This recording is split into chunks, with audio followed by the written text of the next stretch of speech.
Hey everyone, welcome back to my channel. Welcome to my new at-home office. Today I wanted to sit down and talk to you guys about how I got started in real estate. I had a video of this that I recorded literally back in like 2018 and I was really awkward in it, so I took that one down and I thought that I would just redo it because I get asked this question all the time, but they're always asking how I got started in it, what they need to do, advice that I have. So I just thought I would sit down really quick and share that with you. Without further ado, let's get into this video. So when I first decided that I wanted to go into real estate, which that can be a whole nother video, I really didn't have anyone to go to like ask for help or guidance on it. So Google was my biggest source. So when I first decided that I was going into real estate, I had known a gal that had just done insurance school, and she told me that the class that she took also offered real estate courses. So I looked at their website, it's knollmorton.com, and I decided to do the in-person class. So it was 60 hours for the pre-licensing course, so I was in the class from like Monday to Sunday, I want to say, and they offered it in Billings or Missoula. It was a very, very long week. I got like a whole big binder of stuff. Every day they just went through PowerPoint after PowerPoint and math problem after math problem, and we learned a bunch of stuff that we needed to remember to pass our test. And then they were kind of like, you can forget the majority of this stuff because it's really not even applicable anymore. So you could also take the real estate course online. I don't know like where the best place to go is for online studies. I'll backtrack. I was in Missoula for a week, then I went back to Great Falls and stayed with my parents for a few days, studied there. My mom helped me so much. She would just read me the question and I'd have to give her the answer. And then a few days later, I went and took the exam. I took it at H&R Block, and I scheduled the test well before I had even taken the class, because when you're in class with 200 people, the testing facilities are going to book up, and they only allow one test at a time, and I think they only take 2 tests a day. So you have to plan ahead. You schedule the course and your licensing test right away. You can cancel the test if you like fail the class or decide not to go, but make sure you book it. So then I went and took the test. I believe you have like 4 hours to take it, and I did not use that full time. I was just over 2 hours, I want to say. You get the results right then and there from my experience. Now, I did see someone just took the exam on Facebook, and they didn't get their results for 3 days later, and I don't know why that was. Could have been because of the virus, if she had to take her test online, whatever it might have been.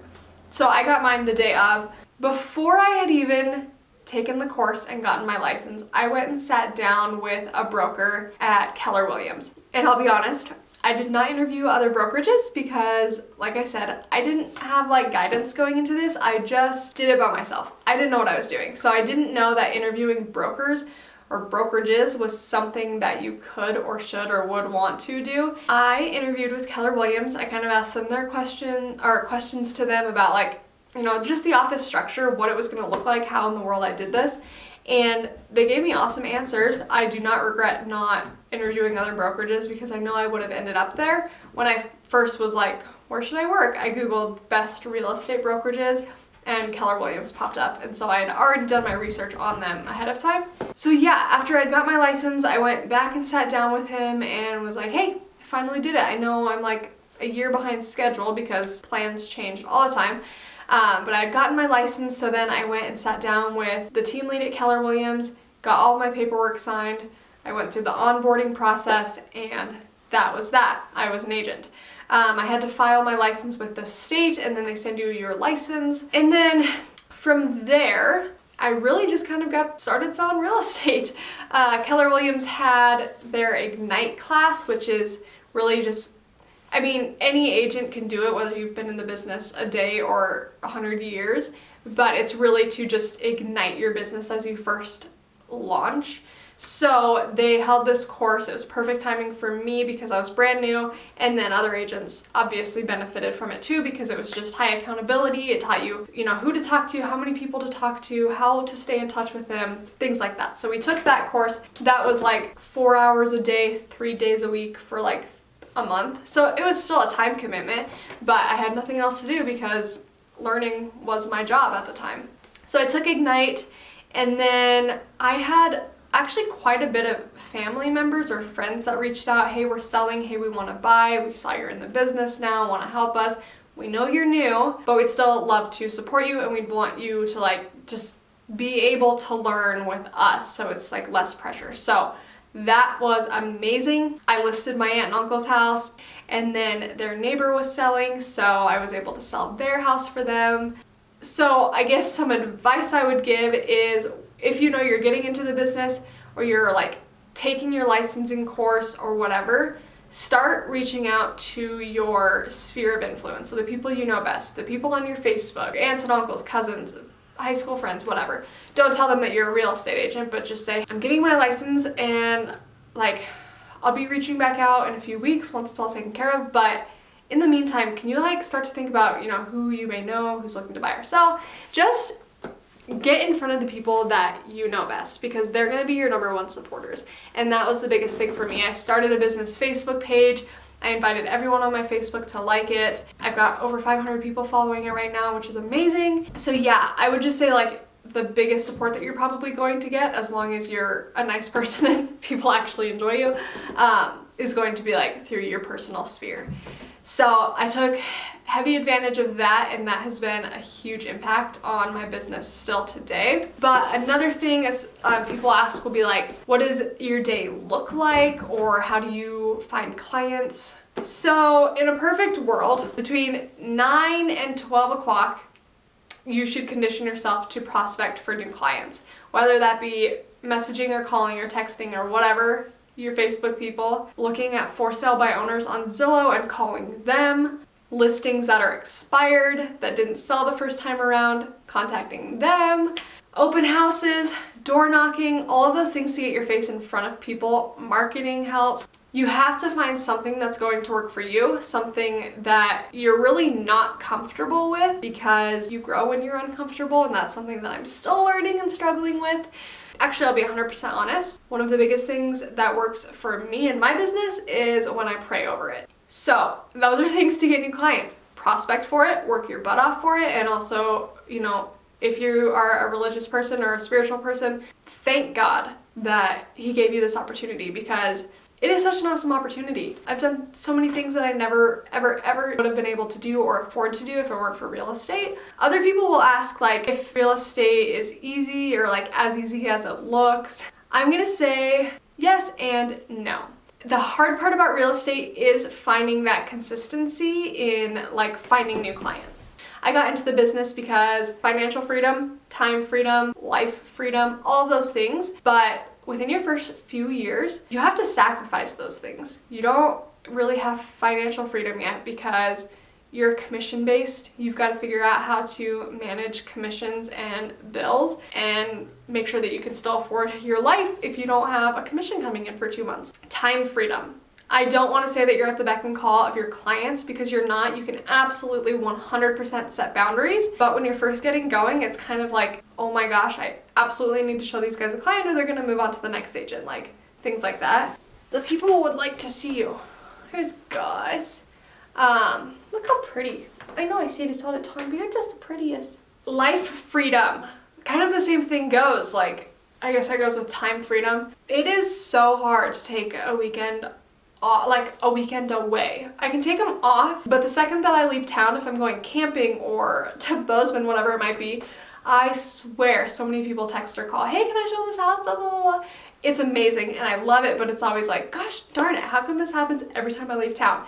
So you really do have to like balance that as well. It's really nice to have like another agent that you work with or trust that will be able to like care for your clients while you're out of town for a few days. But then I will say, like, as far as it being easy, my personality, I'm an SC. I love organization. I love filing documents. It's like a weird passion of mine. So as far as like understanding contracts and making sure they're filled out properly and put where they need to go and following all of the compliance stuff, that's easy for me. Now, if you talk to my boyfriend, who's also a realtor, prospecting is so easy for him. Like, he's so good at it. Paperwork, on the other hand, no. He absolutely hates that. Not that it's hard for him, he just doesn't have the time for it. He doesn't care to do it. He's like, it'll make it where it needs to go. Not to throw him under the bus, but he'd admit it too if he was here.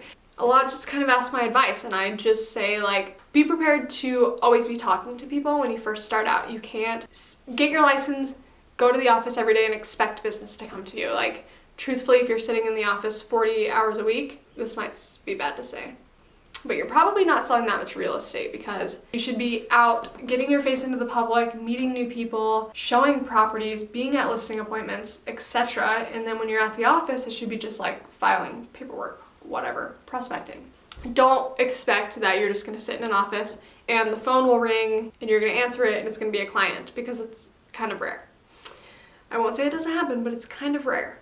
I would say make sure you find a brokerage that is going to offer you value, trainings on contracts, trainings on prospecting, trainings on organizing. I guess some other random things like, can you work from home? Should you work at an office? It's totally up to you and your personality type. I prefer working at an office because of where we're at in the world right now. I have been working from home and I just set up this cute little office and it's been a lot easier for me. So if you need to shift your body from being at home to being at work, I would say at least try to go to work a few hours a day, or at least like one full day a week, whatever it might be, to prospect and organize things, because I'll tell you what, I don't really prospect well while I'm at home. So that's something I need to go into the office to do. As far as initial investment into the world of real estate in Montana, I don't know numbers like for licensing courses or anything else in the other states, but your initial investment here probably will run you around $3,000. So you'll have your pre-licensing course that was $600 for me, but for Blake it was only like $200 or $300 because he did it online. Your actual test will run you just like over between $100 and $200. Your license fee is like $85. And then, so really quick, there's a difference between a real estate agent and a realtor and a broker. All are different in a sense. A real estate agent is someone who has their real estate license. A realtor, and it's not realtor or realtor, it's realtor. There's an O. They are someone who pledges themselves to follow a code of ethics. And the code of ethics is like 13 articles of how we are to treat clients, co-agents, ourselves. So I won't get into that, but you are held to a higher ethics standard as a realtor. Most brokerages will require you to become a realtor in order to sell real estate there. So you will be a realtor, 99% positive you'd be a realtor. When you join the Association of Realtors, you join the multiple listing services as well, and that is your biggest chunk of change. Here in Great Falls, it's like $1,200. I'm sure we have the least expensive one just based off of our market. I guarantee if you were in Bozeman or Whitefish, that's gonna go up. So you also have that you have to join, and the multiple listing service gets you access to all publicly realtor listed listings, commercial, residential, land, whatever. And that's pretty much how you scope out properties and get the information and the showing instructions to take your clients out to look at them. A broker is someone who's been in the business at least 2 years, and this is in Montana. I swear in other states, you can get your license and put broker on your business card and it's no big deal, but you kind of have to earn that right here in Montana. So you have to have been in the business at least 2 years, and then within the last 36 months, you have to have sold so many points worth of real estate. So to make it easy, let's just say you're in the business for 2 years, and then in the last 36 months, you have to have sold 30 homes. Then you can go get your broker license. You don't have to upkeep that. I could go become a broker now and not sell another house and die as a broker, as long as I update and renew my license. So that's another thing. You do have to renew your license every single year. It's maybe $100, and it always happens on October 31st. You better have that paid. I hope this answered a lot of the questions you could have. If other realtors are watching this and you have something that you want to chime in about, please comment below or message me, and then I'll do a follow-up video to this. It would mean a lot because I've only been in the business, that's crazy, I've been in the business 2.5 years, and I do not know all that there is to know. If you find yourself asking more questions about it, reach out. I'm sure I didn't cover everything that I intended to cover. But if you're still here and you're totally fine with my scatterbrain, thank you for watching. I appreciate it. Make sure to like this video, subscribe. I'd appreciate it if you share it. and let me know what else you'd like to see. I'll talk to you guys later. Bye.